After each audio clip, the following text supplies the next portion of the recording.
A lot of you guys have been leaving comments saying that I should make a guide for controller players. To make sure that you controller cheaters know how to play, this video is going to be centered around how to practice and train when you're on the sticks. So be sure to stick around until the end of the video so that you guys do not miss any important information. And also consider using code SONATAFN in the Fortnite item shop, #ad. And if you do stay until the end, feel free to leave a comment letting me know. So first off, I'm going to start by explaining my controller experience. So if you guys don't know, I played controller for about 3 months of my full time playing Fortnite.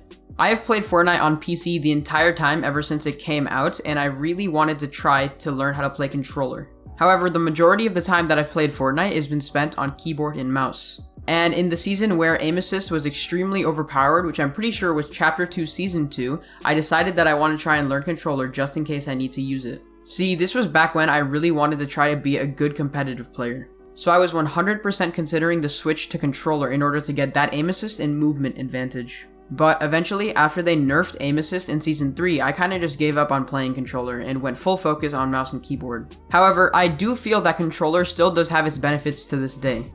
Some of the benefits include aim assist, which is still good but not overpowered as it was in Season 2. However, I think that aim assist is the most balanced it's ever going to be right now. The other main advantage of having a controller is double movement, which is basically where you have a full 360-degree control of where your character moves. And a bunch of people ask me whether or not you should switch to keyboard and mouse now in Season 5. And my simple answer to that is if you're more comfortable on controller, stay on controller. I don't think that controller will ever be an unviable input. People don't seem to realize exactly how good you can get on a controller with the right practice. And if you practice the correct way, then you can get extremely good aspects of gameplay. Alright, so the first aspect of practicing on controller is practicing your aim. One thing that I hear from a lot of controller players is that you don't really need to practice your aim on controller because you have aim assist. I'm going to put this out there straight and simple, you really should be practicing your aim as a controller player. Aim assist is not going to do everything for you. All of those insane professional players like Illust, Miro, Reet, Whoofishy, and Coop,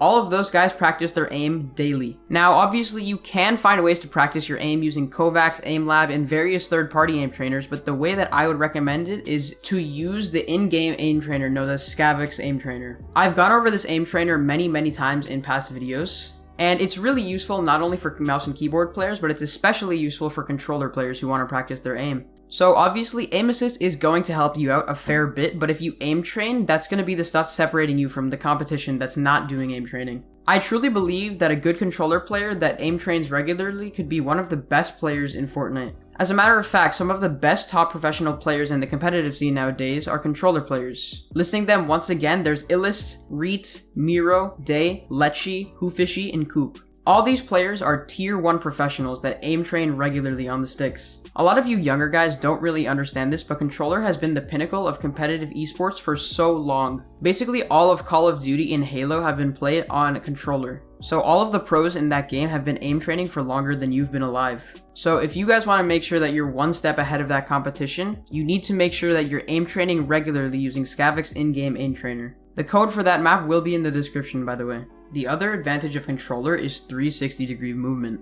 This advantage is often overlooked and it is really important if you want to succeed. That's why so many mouse and keyboard players were so upset when double movement was taken out. Controller had the amazing movement and keyboard and mouse had nothing.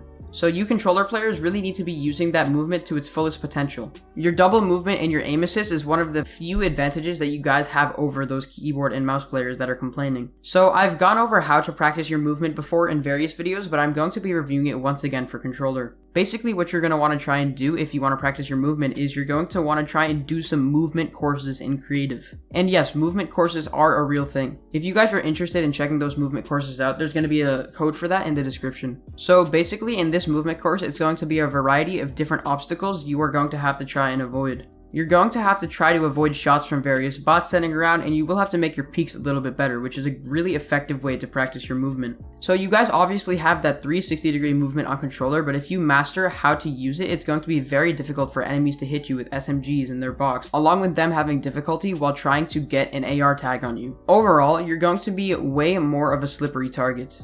Also, if you master that movement of yours, it's going to be way easier for you to do various retakes if you're a creative player, but this is really focused on competitive. That's why if you guys have ever seen controller players build, it always looks super smooth. So just to recap, make sure that you controller players are practicing your movement using the creative maps I have the code for in the description.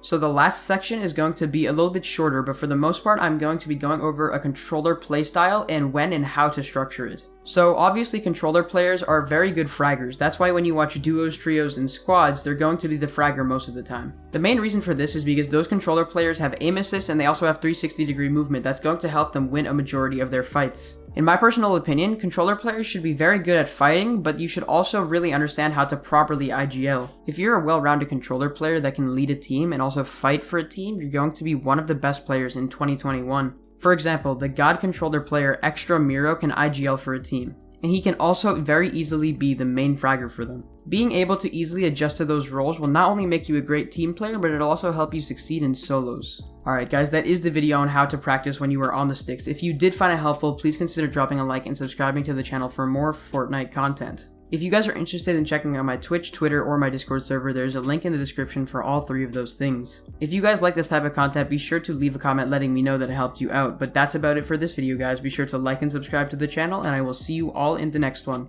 Bye guys.